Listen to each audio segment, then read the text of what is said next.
Ons het 2 September 'n kommunikasiekliniek by Taberndui wat ek aanbied.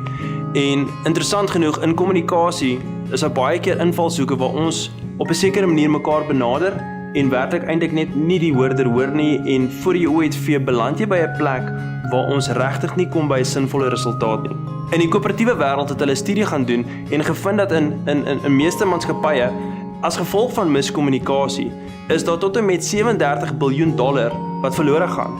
Dis nou van 'n werkgewer wat vir werknemers spesifieke instruksie gee en hy het nie reg verstaan nie en hulle stuur dinge uit vir produksie en dit kos verskriklik baie geld. Dis net in die koöperatiewe wêreld.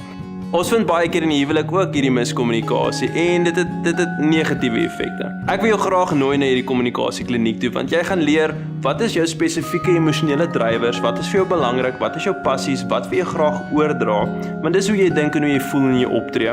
Maar hierdie selfe goeters wat ons briljant maak en ons emosionele drywers maak baie keer dat ons ook sekere lokval het. Ons noem dit blind spots of skadu-kolle waar ons kommunikeer. So kom luister na hierdie kliniek, kom leer 'n bietjie oor jou emosionele drywers. Wat is vir jou regtig belangrik en wat is ook jou skadu-kolle waar jy baie keer uit kommunikeer en waar jy nie moet kommunikeer nie.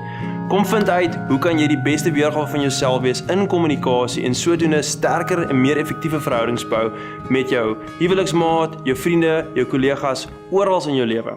Moenie mis nie.